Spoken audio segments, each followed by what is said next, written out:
Before I sit, I would like to a special recognition for our brother Walter Nyambane, who is with us here, and of course the teams that have come from across the US and Africa to come and support us.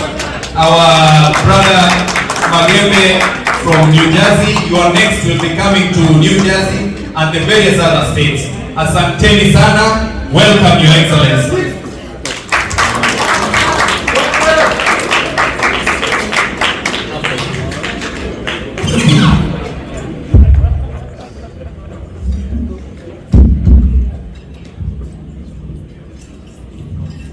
Good evening. I hope it works. Tafadhali tuketi, asante sana. I was told long time ago that the microphone is the most important tool of a politician. So if it doesn't work for you, it means your career has not begun. So I hope my career begins by this microphone working.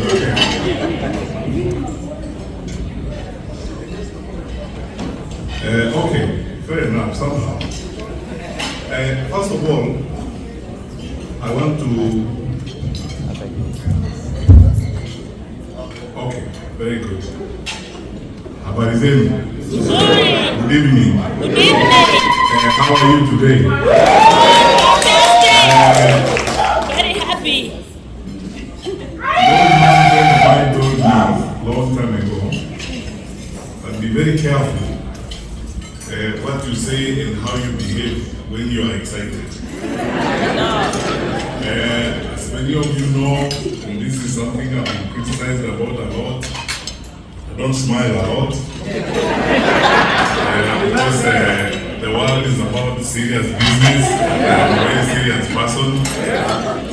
But today I'm very excited, so I'm going to use the words and advice I got that time. Be careful what I say and how I behave when I'm excited. First of all, let me begin here. I want to very sincerely thank the Lord for the opportunity He has given us for this day. Quite frankly, many of you in this room know we've had a lot of back and forth on whether or not we are going to meet here. When we finally agreed to meet, I was told we have a big meeting tomorrow. So, as you know, since I'm not given to making many speeches, I'm more on the side of doing than on the side of talking. Then,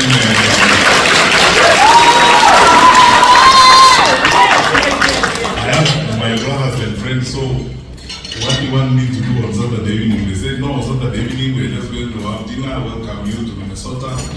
Get to meet us in our usual home nature, and then from there we'll meet for a meeting the following day. So, because you said I was coming home and we were going to eat, I didn't see the need of putting on a tie, because when I eat,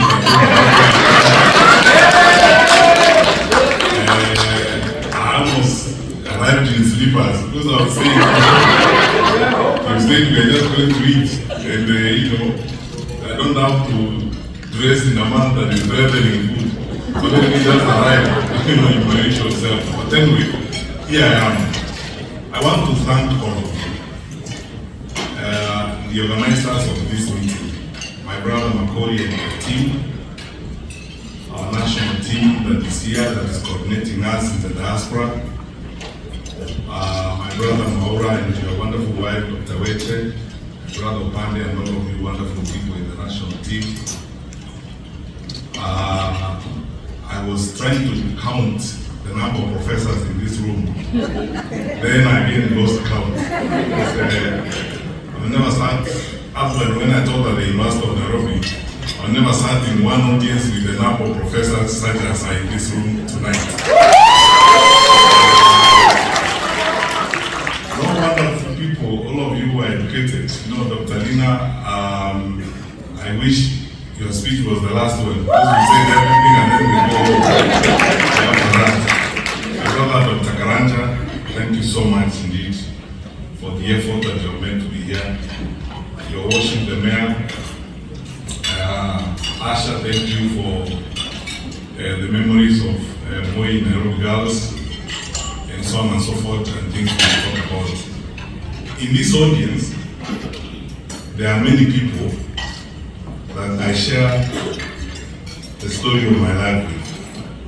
My Sabbath school teacher was here, so don't ask me about religion another time, because you know that I actually went started going to church when I was in Crowd Roll, because you have seen my Sabbath school teacher here. My private school classmates, Professor Otiso and the rest are here. So I'm one of those people who don't think I go to order to prove that I went to school.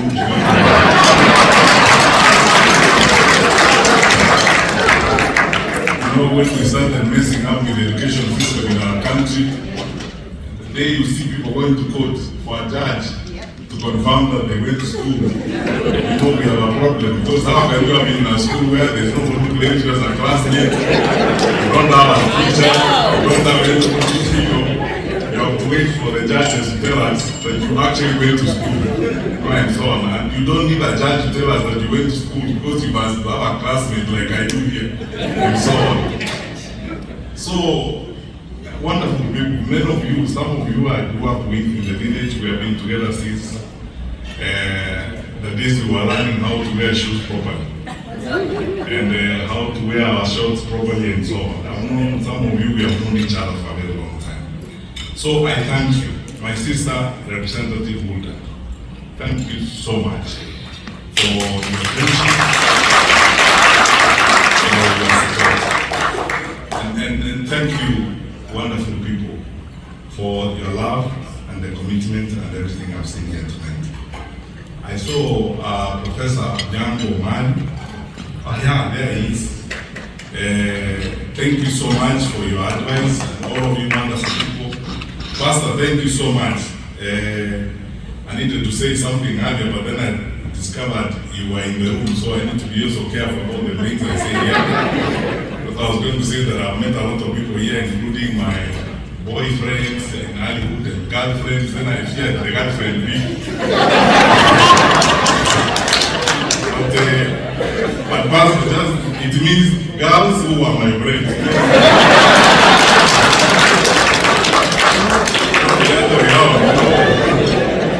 English has a problem, because he was speaking Swahili, would say wapenzi, wale wasichana ambao tulikuwa marafiki, lakini now English doesn't have that. So Pastor, you don't have a problem, and you know, by the way, because I'm going back home after this trip, I don't want to go back to the doghouse, because there's someone who might lock me in the doghouse that don't clarify that bit about girlfriends. But anyway, Pastor, you will not think the church board, there are girls who are my friends, and so on. So, thank you so much, wonderful people. So, because we are meeting tonight, just to have a meal and get to say hi to each other, I will not be long, and I will not speak much, because I know we have tomorrow. But allow me to start here. And Steve, this will be partly answering your questions. I have been debating a lot recently, and then you people will need to understand this. I know you will, but if I speak to you very politely and slowly about this, I know you will begin to understand this. Many of you, especially those that have said grew up with me in my village, know that we grew up from humble beginnings. We were raised by parents who were poor materially, but they were very rich in faith, in love, and their determination and focus on what is right in society. And for the entire time that I have served the public service for 10 years as a minister, for which I thank the Lord. I didn't have anything special. I didn't have to be the one appointed. It's just by the grace of God that I got the opportunity.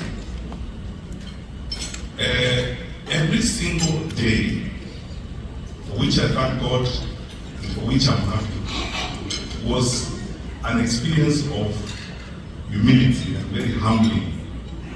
And every time, and then recently when I started doing this, I've been telling my friends, I don't know whether people know how emotional and how humbling public service can be. Let me give you 2 examples. I acted briefly at the Ministry of Lands, and the minister stepped aside. And every day, I would come into the office and you see, how people are suffering and so on. You see crowds of people in areas on the ground floor. So I decided that I would tell my peers and the other people to create a small office for me, so that on Wednesday, on the ground floor, instead of asking Matiang'I and other people to come up, to create a small office for me on the ground floor where I could meet those people who had urgent problems that they thought the minister would solve. I didn't use the office for long, for this simple reason.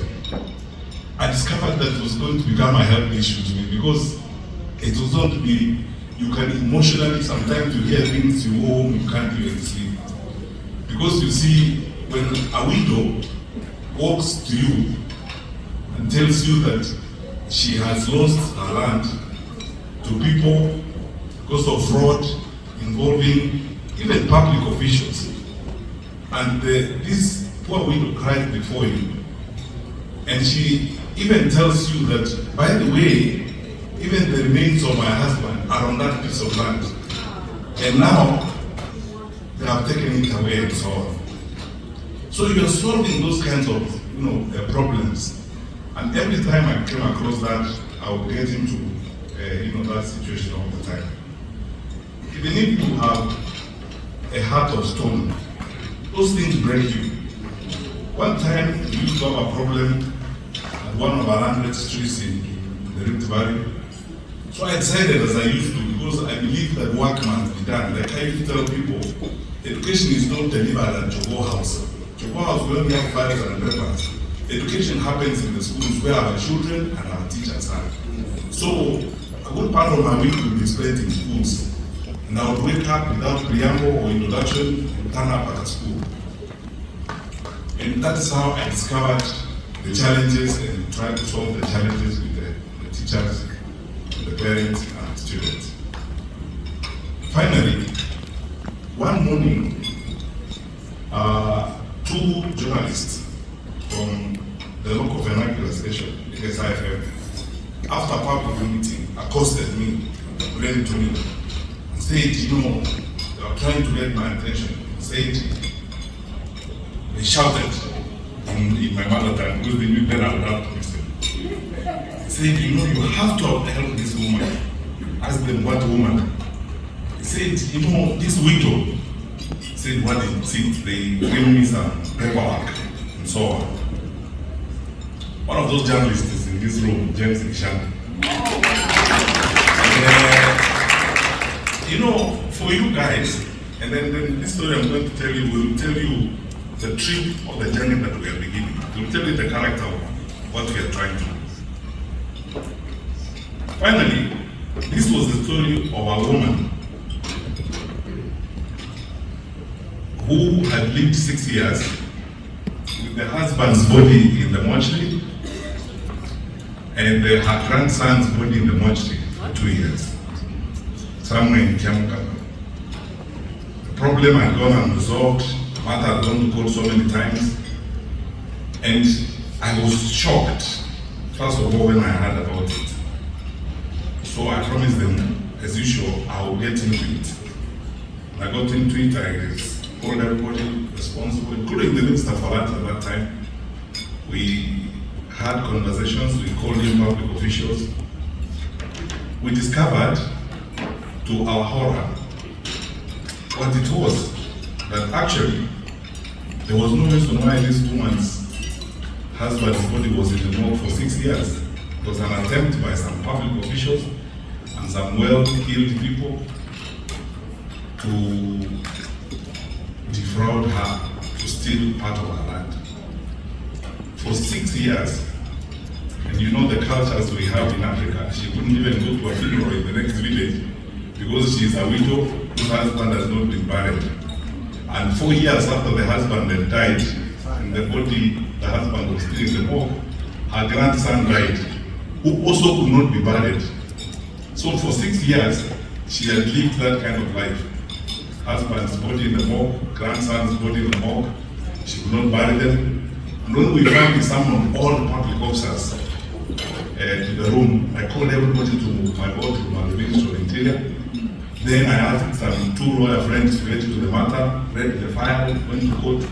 The lawyers, first of all, were shocked that a magistrate actually gave an order to stop the violence in the first place, because there was no convincing basis that upon which this order was given. Then the rest now is history, because we discovered it's a progressive and accumulative story of manipulating and navigating the public sector in favor of the crooks against this poor widow. So I went into this matter with my characteristic energy and insisted that we bury the dead husband, we bury the grandchild, and I mobilized members of the public and professionals from my district to build a brick house for this woman and a brick house for her son. And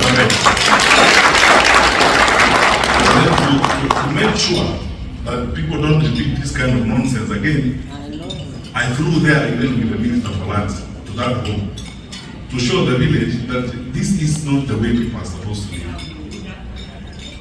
Why am I telling you this? I'm telling you because still, public service for me is actually an endless journey of eternal humility. It's service to the people. I honestly believe in it, and I believe it from the bottom of my heart.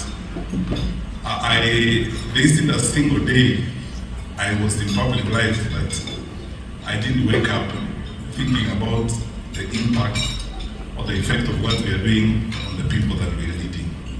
So, fast forward to this moment now, and I'll speak some more about this tomorrow when we meet.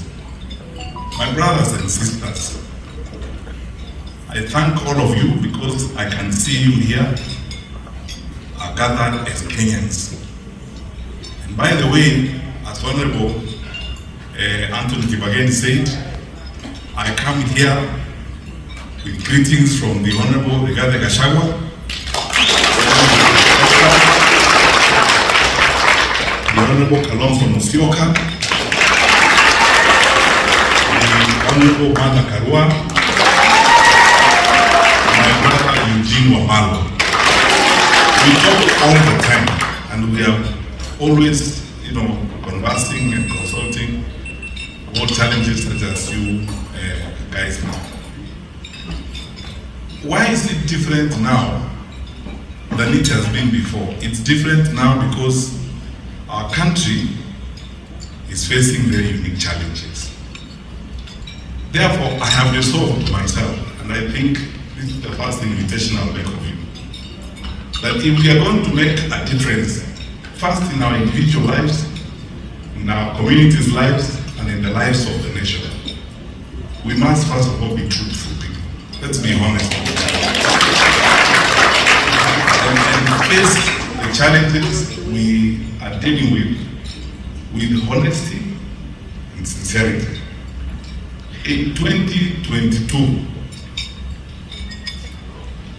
I was invited by Archbishop Sabit to attend a meeting of the Anglican clergy in Nairobi. We were preparing for elections.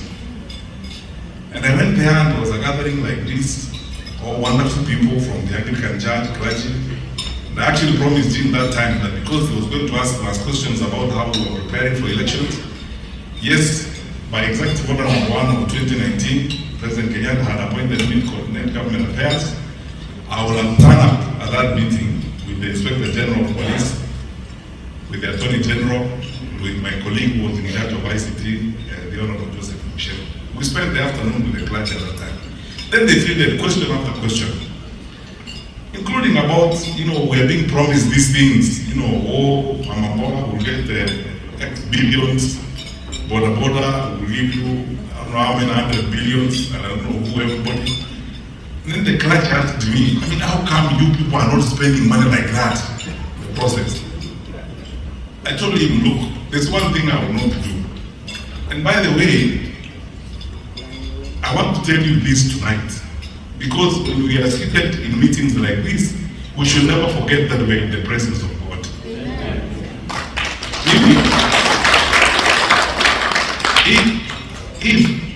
If to get along and to go forward, I'm going to be forced to lie, to start creating things here. Look, I want to be very honest with you. I would rather not get that job. I'm not interested in lying to people, having corners and abusing people's trust, as it were. And I told the clergy who were listening to me that time, those are the videos we have been seeing doing rounds around. Those of you are being cheated, this is a lie. And after the COVID pandemic, now we have a pandemic of lies because of the elections. An outbreak of lies. You know, everybody, people are just moving around the country lying, telling you things they think you need to hear. Now, we are about to start that pandemic of lies season 2 in Kenya. You see people flying around the country, talking about empowerment, you know, planes flying here, flying there. Every Friday they are busy. 8 choppers there, 9 choppers there, flying around. My brothers and sisters, don't you ever be bamboozled and lied to by those types of things you're seeing. Our country has got serious challenges. And those challenges, a good number of those challenges are man-made because of bad management and bad decisions we have made in the leadership of the country. And now, drama is being occasioned in the country to hoodwink people, you know. Because I honestly believe that if you do your work, you don't need drama. Because the results of your work will be seen. For me, if I go home tonight and sleep, when I hear Asha saying what she said about the exam in 2017, that's enough for me. But I start with the exam, that the program was managed responsibly, that the right thing was done.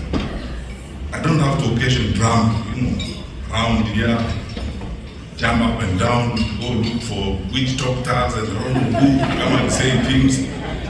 You know, the kind of things that we are seeing. Now, I would like you to listen to me, my brothers and sisters. 62 years after independence, we must now have a candid conversation with ourselves about the future of our country. And don't take this drama. Let us make the right decisions for the sake of our country. Because God will hold us responsible.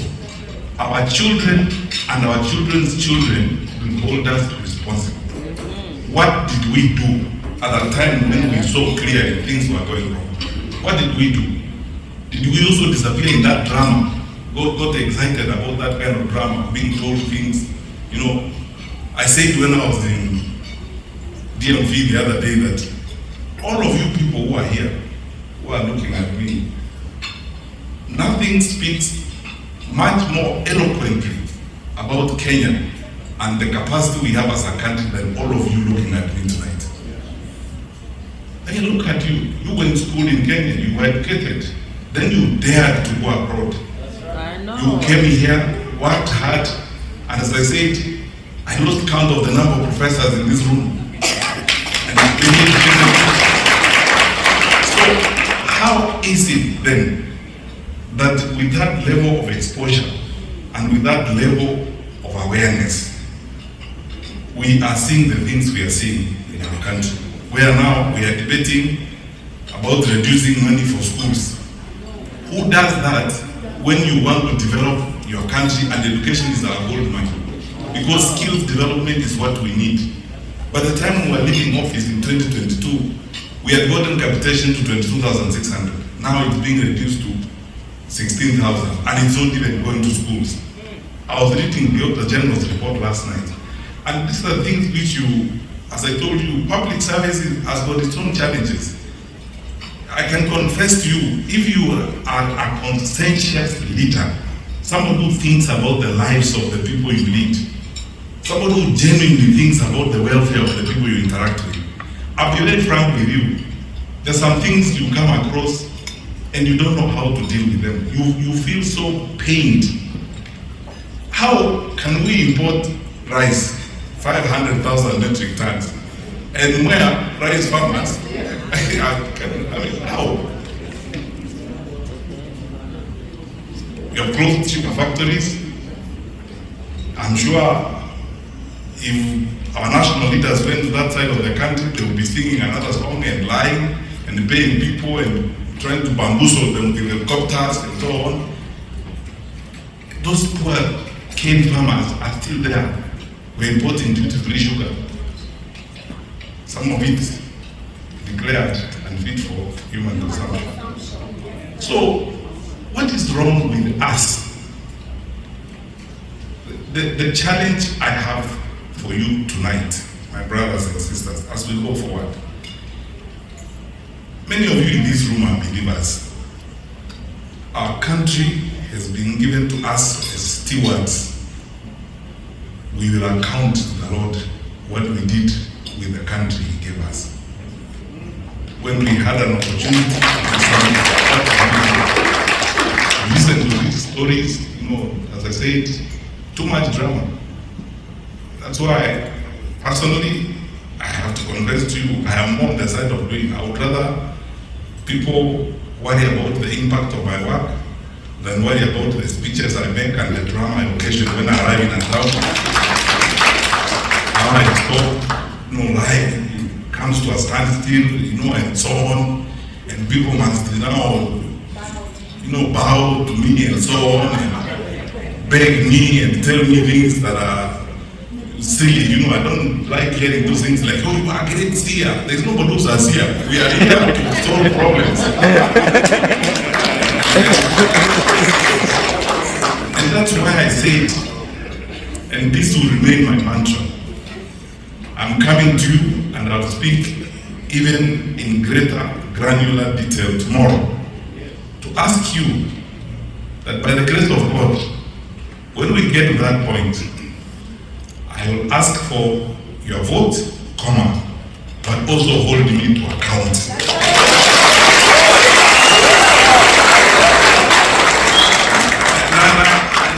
And when you have given me your vote, msinilete nyimbo tukuniimbia msinilete wimbo kucha muniulize maswali. I want to work. Mimi ni kazi ninauliza. Na nini muniulize maswali? So that then we go forward. So, my dear friends, I won't tire you because we have a date tomorrow and our time is quite spent. As you leave this room and go home, that's we meet tomorrow, and as you meet fellow Kenyans, those you talk to here and those you speak to at home, think about this. The people who have developed their countries, all these things we admire. My dear sister Lina, the systems work here, I agree with you. These people are not from us. They're human beings that just agreed to get stuff done, to get your work done. That's all. They're not from us.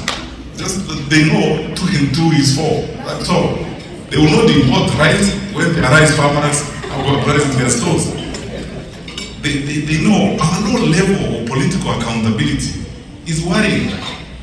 And look, as one politician in this country said, don't agonize, organize. That's right. So, let's not agonize. Let's not spend all our time describing our problems. Let's spend a lot of it looking for solutions and organizing ourselves on how we are going to move forward.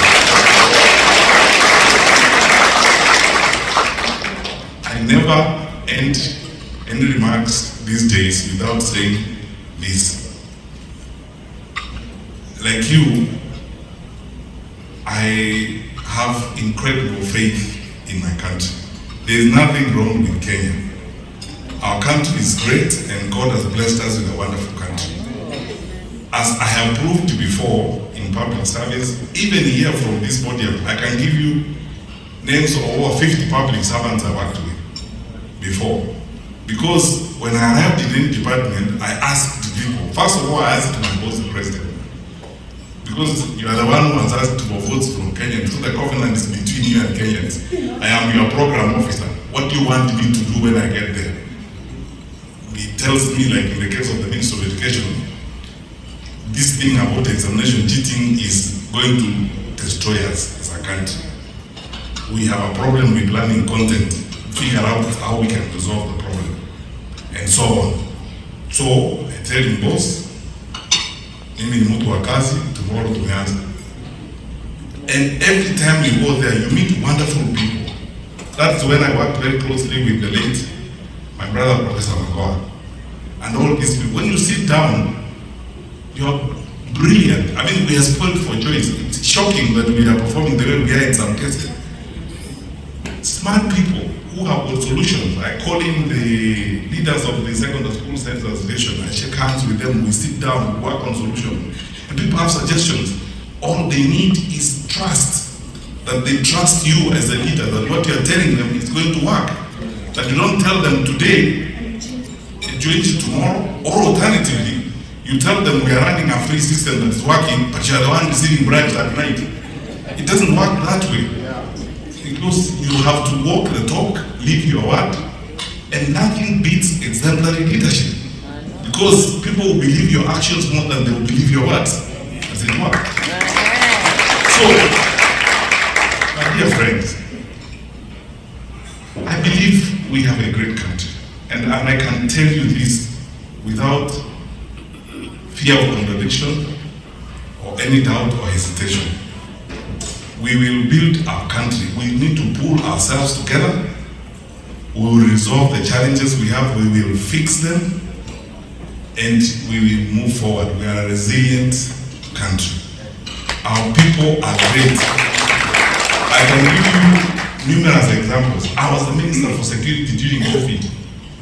And during COVID-19, it's incredible what I saw, the spirit of the Kenyan people. The Kenyan traditional manufacturers, there's a woman called Phyllis Wakiaga, if you know her, fantastic lady, CEO. Kenyan business people donated a water tank for every police station without anybody paying them. And they told me, Minister, we will take the water tanks and so that our police officers can wash their hands. I went to a roadblock at night in Nimuru, somewhere there at 1 a.m. to figure out, because that's one of our major routes of movement, so that we're dealing with the spread of infection. And I discovered that a businessman had agreed to supply our police officers on that roadblock with bread. But every morning, dutifully, that businessman was sending his van with bread to those police officers. And the women around that Nimuru area had come together and agreed to make tea for those police officers. In Katani, somewhere in Eastern Province, I went to a roadblock. I spent a Sunday afternoon with some women who really touched my heart. These women had come together and they had decided they would cook for the police officers on that roadblock. And they were beautifully putting munga together, cooking for them. One of them, the leader, is a lawyer. That is the spirit of Kenya. That's the Kenya I know. That's why wonderful people, as you go away from here tonight, please, if you forget everything I've said, don't forget this. We are better than what I'm seeing. We are better people. We have better people than the management I'm seeing of our country. Where thugs carrying weapons are moving side by side with uniformed police officers. We are better people than that. We are a better country. In fact, for us, 62 years after independence, we are a better and decent country. Those are things that are not descriptive of Kenya. Kenya is better than that. And make no mistake, that is not our destiny. That very lowly behavior, that very crazy conduct doesn't speak about Kenya. It's just a group of individuals who believe that they would hold on to power through crude mechanisms like those. But we are majority and we are better people. We will say no and we will and move forward and build a strong country. We are better off together. So let's pull together and work as Kenyans. We enjoy being together one with another. I mean, I love all these guys who are seated here for the several hours I've spent here with Dr. Karanja, for example. I've learned a lot. We have even schemed a number of things. I have learned a lot from Maura since we started working together and his wife, Dr. Weche, about how we need to now reorganize ourselves, our ideas and messaging and working together. There are so many people in this country. I was the other day talking with Professor Ogola and so on, who have got brilliant ideas on what we can do about our country. A while ago, last week, I was having breakfast with some friends of mine, like Ahmed Ali and so on. Serious guys, and saying, scheming how we can campaign for one of us Kenyans to get a senior job somewhere in some international organization here. You see, that is who we are. That is who we are as a people. You know, we look out for each other. We are together, and we should never, ever, ever accept to be divided, because bad leaders thrive when people are divided. So that they tell you, you know, this is in your Kikuyu, that primitive life of saying, oh, sasa hawa ndio kabila hii nataka kusumbua serikali. Hakuna mtu anataka kusumbua serikali. Shida yenu and your weaknesses and your incompetence ndio inasumbua serikali. And that one has not tried. Because incompetence is incompetent. Incompetence has no tribe. You can't say, what's the tribal background of incompetence? It's incompetent. What's the tribal background of criminal conduct? That is it. There's no tribal background. You can't say, oh, sasa unajua ni hawa Somali unajua. There is nobody who thinks that way 62 years after independence. We are one country and we are going to be one country. And my brothers and sisters, let me tell you this. We must say no to those types of things and move forward by faith, armed with the commitment that we must have to our beloved country. And know this always, that as long as we are standing on the truth, and as long as we are moving in the direction of putting our people together and minding the welfare of our country, we will be traveling the direction of God. And that way, we will succeed. So, we will meet tomorrow. And when we meet, we'll discuss some more. Keep encouraging you, my brothers and sisters, those of you are in the diaspora.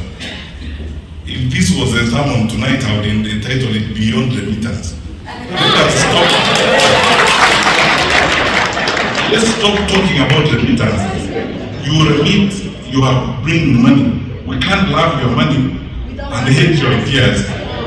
So, I am one of those advocates, and I've discussed this with my colleagues, Rigathi Gachagua and Honorable Kalonzo Musyoka and Martha Karua and the others.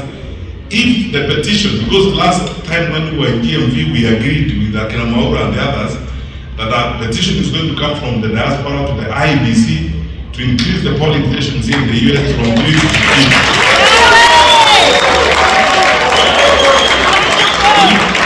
Yes. So that you vote, you cannot remit money, and then you don't have a vote. Yes. Yeah. So mpige kura, and then you know the acid test is also coming. Personally, I have said openly. Now I don't think it's something I need to hide. But the party I'm going to run on, when we settle down with my colleagues and I agree, I'm going to make it a condition that of the names we will present for on the nomination list, there must be people from the diaspora.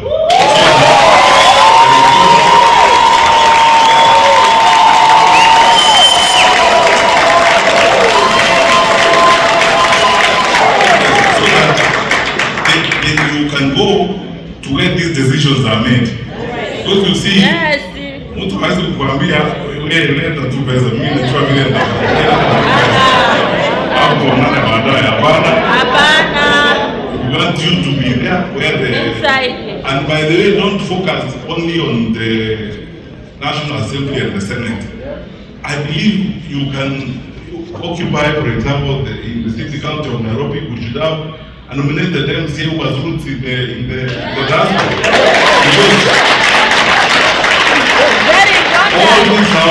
Because all these houses that you are buying, you are buying them where? They're not in air, you are buying them in Nairobi. And all these, these houses you people are putting money, you are buying them in Nairobi.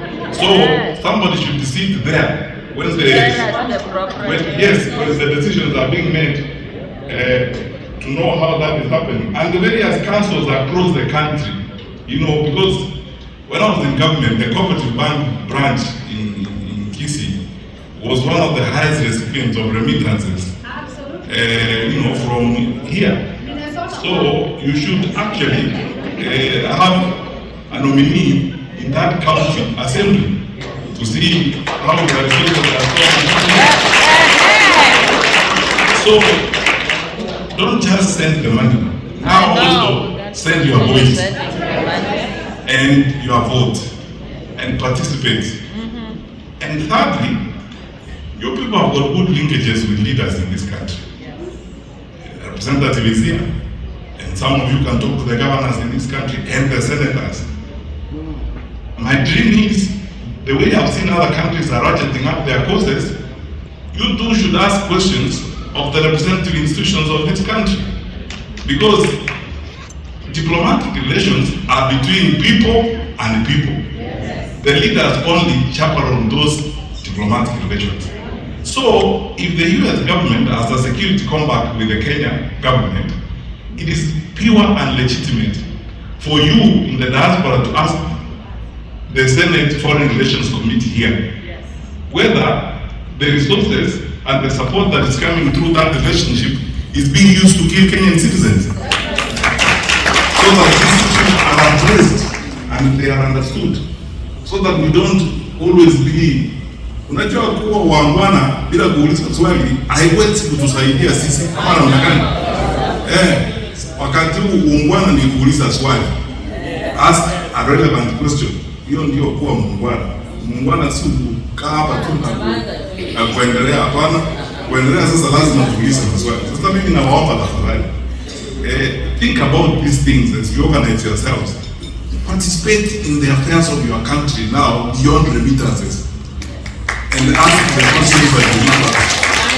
And then you, by the time a guy leaves Machakos and gets here to even know where the Senate Foreign Relations Committee sits.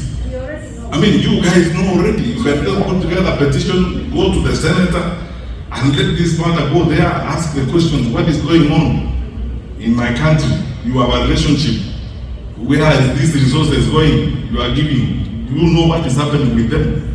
That is how you help your brothers and sisters back home as we go forward. So my feeling is that now we focus on the future and we remain focused on improving our lives. So my brothers and sisters, do not lose hope. Some of those challenges that are happening are momentary. They are for now. We will overcome them.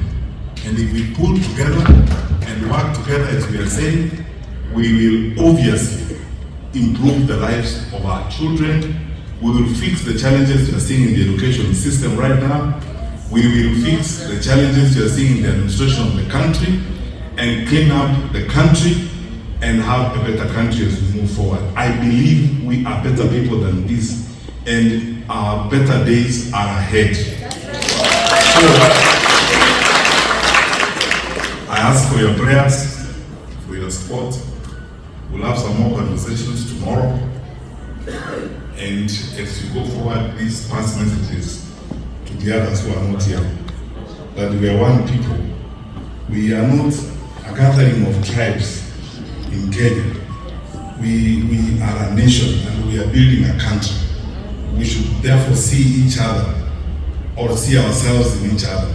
The challenges that people face in Kericho are the same challenges people face in Nyamira, in Nyeri, in Nakuru, in everywhere in the country. So we cannot be foolish enough to listen to these stories of dividing us as a people. Let's keep together and let us focus on the goal of fixing the challenges of our country so that we can be a better, prosperous, modern nation that God has destined us to be as His one. So, I wish you all the best. Thank you so much, everyone, all of you, national coordinators, the leaders of Minnesota, all of you wonderful people who have made the sacrifices to be here. I appreciate your contribution beyond my words can express. I sincerely thank you. I know that you did